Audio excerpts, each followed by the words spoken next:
大家好，我是刘家豪. Welcome back, guys, to another video. It's um, it's been a while since I've actually done a video, like one of these ones, rather than my regular train shorts. And so today I want to talk about the 71 and 73 trolleybus lines on the MBTA, which run between Harvard Square and Belmont in Waverly Square for the 73 line, and Watertown and Harvard Square for the 71 line. Now, about a week or two ago, right? 2 weeks ago, there was an MBTA meeting in regards to the 71 73 line, and it really felt kind of like botched in a way. Like this is more of like a complaint video about how about my experience when it came to having this MBTA meeting. It was like a baptism of fire, to be honest, for me, and it was something that I felt fairly strongly about, along with many other people. In total, the whole meeting had, I believe, 150, 160 people, not including staff members of the MBTA who were representatives. And so it was um it was really interesting, to say the least. Like, it really was. There's a lot of strong opinions in regards to trolleybuses, very much in favor. And one of my friends kind of joked about, like, oh, now it's your turn to be the NIMBY. I was like, oh yeah, it is very much. Let the inner the inner NIMBY out. And so it was, I was like amazed by it.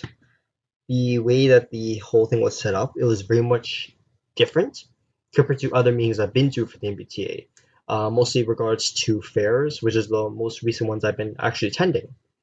And so during that event, well, the meeting actually, not event, it's more appropriate to call it a meeting.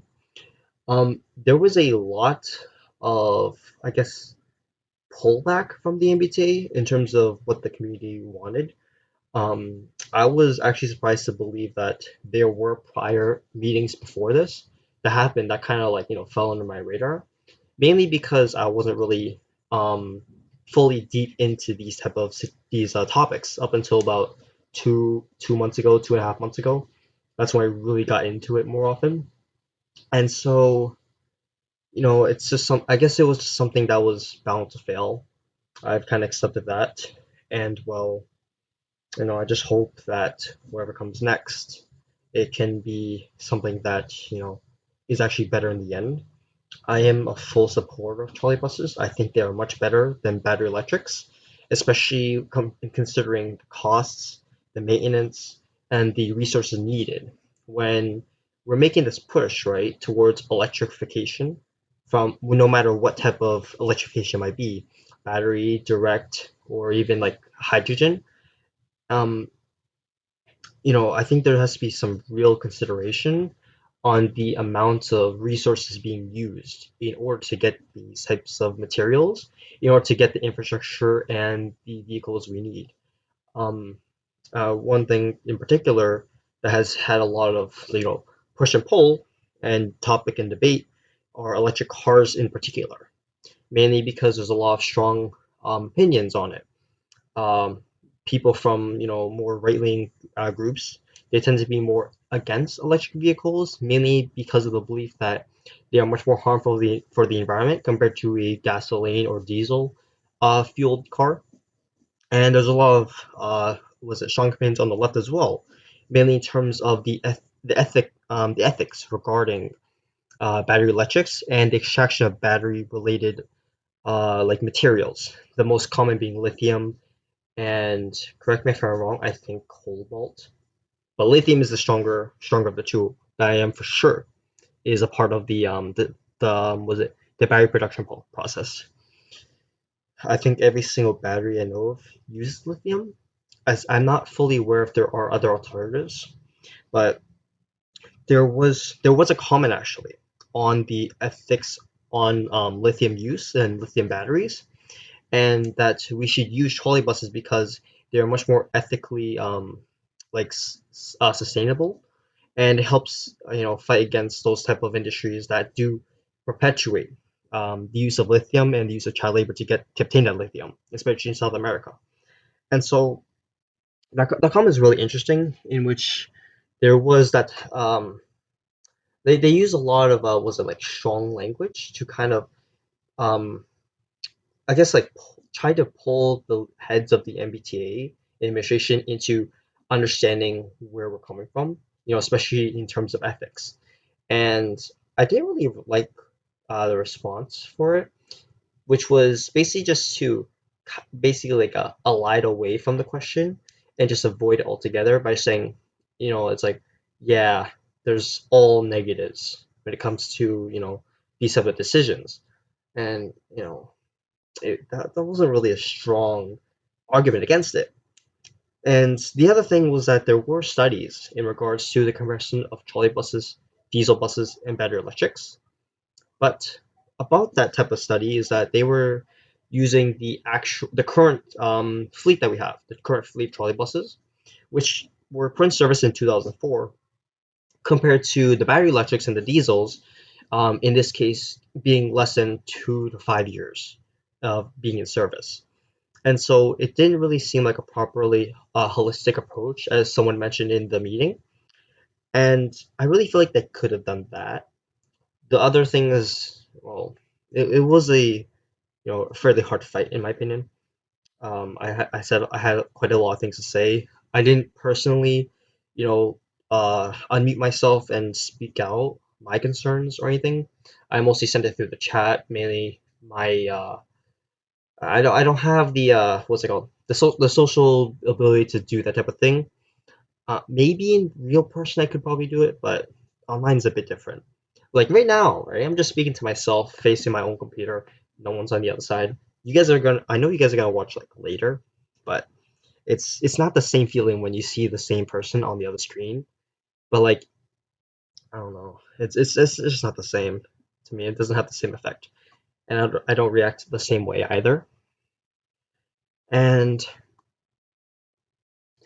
so my thing is that the way that the meeting occurred, it didn't seem like that they came with an open mind. More so that they came to enforce their stance towards us, like this is what's gonna happen.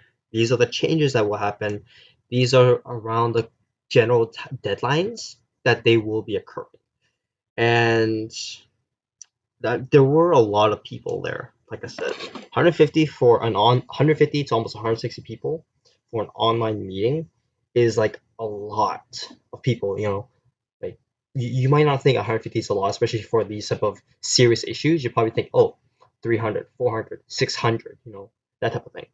But when it comes to online meetings, I notice that not a lot of people are really into it.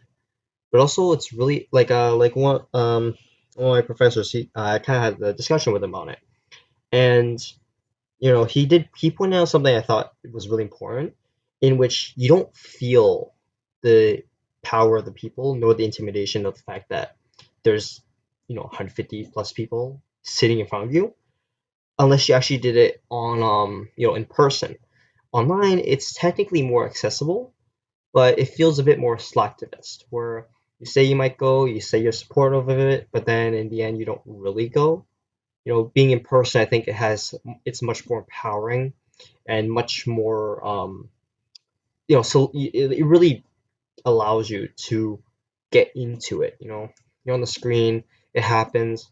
Once it's over, that's it. You go back to doing whatever. When you're in person though, you go in, and you wait and stuff while you prepare. You have the opportunity to talk to other people before, but also after, even after the meeting's done, it much more easily. And in person, I feel like that's a bit more, it gives that feeling of the meeting and the environment to be more personal.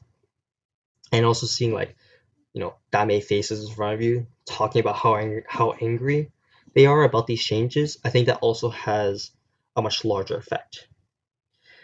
And it just, well, I've made my I made my post on Instagram. Uh, you know, I think it was Instagram. No, I think I did it for, yeah, I'm pretty sure. I swear it was Instagram. or YouTube. I can't remember. I've done a lot recently. Um, but I've accepted that this is something that we won't be able to win with. There were, Transit Matters was there. The MBTA ridership committee was there.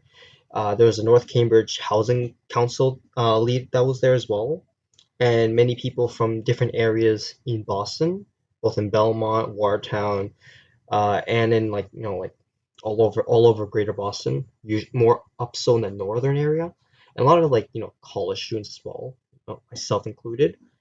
Um, Surprisingly too, the representatives who were there, for Watertown, I think Belmont, they did come in support of the MBTA. There was another person who did kind of was it openly stated that he was against this change. But yeah, it's I guess it's a bit too late to say anything about it. So these are just my closing remarks on the topic, and I guess we can just set this issue on the shelf, and maybe in a few years, MBTA might come back and dust it off and reverse that option. I don't think they how do I put that? I mean, to be fair, there was a lot of strong wording when it came to both sides, speaking out in the conversation for the meeting, whether it was people asking questions, people making comments, or the responses back. Um, One of my least favorite ones, when it came from the MBTA, was that it takes, quote unquote, it takes more than just string up wires to fix the problem. And, end quote there. And it felt really condescending to hear that. I was like, what the hell? You're gonna say that, to to your constituents. I feel like you're treating us a bit childish, and I feel like we could have a much more intellectual response to it, to our concerns about why not expanding the trolleybus lines, why not why not replacing the fleet so that they can actually have was it that mixed battery and trolley line, where when you have the trolleybuses or where you have the catenary wire, you can use the catenary wire as your recharging station so that your bus can keep going without any recharge at the depot, and unlike diesel buses where you do have to refuel after I think like one or two trips, with the catenary you can keep running as long as you'd like, so long as you have the catenary to recharge. uh, there are systems out there where you have the trolley bus and it can still run within for a good few miles without having to be on the cannery directly. And then once it can just latch back on, recharge. It will use a much smaller battery. I think it's a very strong compromise between people who want trolley buses and people who want battery electrics. You have the recharging of the catenary wire, and you have the batteries, especially for preventing breakdowns. And if anything happens at the catenary, you can still have the trolleybus keep going because it has that extra battery cell in it to continue running even after it disconnects from the catenary. And that's probably like the main points I want to make. This here, the short video I have of like my clips and stuff, it's mainly of my visit to en route to Waverly Square and back. I talked to the driver, one of the drivers for MBTA, who drove me there and drove me back because I was there within the same frame that I was back on the same bus before he left. Um, just for sake of him, he is blurred out in the video, and I will refer to him as Abe from this point on. So Abe, right? Cool guy. He talked to me, before we drove and everything. After we dropped this off, it was a very interesting conversation that we had together. And he is one of the drivers that drove the trolleybuses for 73. He loves the trolleybuses, no doubt about it. He believes that the seats and the size, it's much more comfortable, much more easier to drive compared to the diesel buses. and he's also sad that they're actually ending the service. I I told him I'd do my best, and that everyone who'd come would do their best to see if we can have a last chance of hope that this plan would be overturned. So in my discovery, this has been a long drawn out plan that's way too deep to, I guess, recover. And yeah, that's, I guess, everything I kind of have to say about the topic. I've learned a lot, you know, advocating for this, whether it's on Instagram or on YouTube or on Discord. And I've gone in connection with the MBTA Ridership Committee. On Twitter. Um, the guy who runs is pretty chill, and I hope that I can was it cooperate with Transit Matters and other local groups to push for other upcoming, I guess, like not situations. I can't think of the right word right now, but like anything that comes up, with regarding the MBTA mass, like public transportation and such, I will be able to have that connection, better contact compared to now. Like while all of this was happening for the 71, 73, I had to speedily build up everything, and so I guess I just wasn't as prepared. Um, it's just I don't know. I feel like that unless you feel really passionate about these type of things or directly affects you, I don't think many people actually do come up to these. I did talk to a lot of people who said that they didn't actually end up coming, though I was happy that some did, and some are keeping up with me on future updates and such. Not just with 71, 73 routes for the trolley buses, but also like other conversations that I'm having in regards to the MBTA. Our tag is coming up for the next meeting on this Thursday, and there's also an MBTA board meeting in the morning on Thursday as well. So I will be attending the both of them, or at least trying to. There's that. Is it tomorrow? I think it is tomorrow. Is it really? Ooh, it is tomorrow. Wait, hold on. Let me double check. I'm pretty sure it is, isn't it? Yep, MBTA board meeting, 10 o'clock in the morning. So yeah, this about wraps it up, and I hope you guys learned a lot by listening to me. I hope that those who do want to push for advocacy do learn from my mistakes. Build up now, get context now while you still can, so you don't have to rush things. But also look into what type of things that you'd like to do as an advocate, and make sure you keep an eye, all ears and eyes out for things that are happening in your local community, because unless you have a local newspaper that regularly reports on the obscure and mundane, a lot of this stuff will probably fly under the radar easily, especially if you only listen to nationwide or statewide news agencies, if you understand what I mean. And so I guess that wraps it up. um, I'll continue posting my stuff on trains and my stuff on, just Boston in general. And I hope you guys enjoy it. I hope you guys enjoyed listening to me talk. I hope you enjoyed the photos and the final closing video that I have for this. And thank you guys for watching. A final salute and farewell to the 71 and 73 routes for the trolley buses of the MBTA in Boston. I'll see you guys next time. 再见。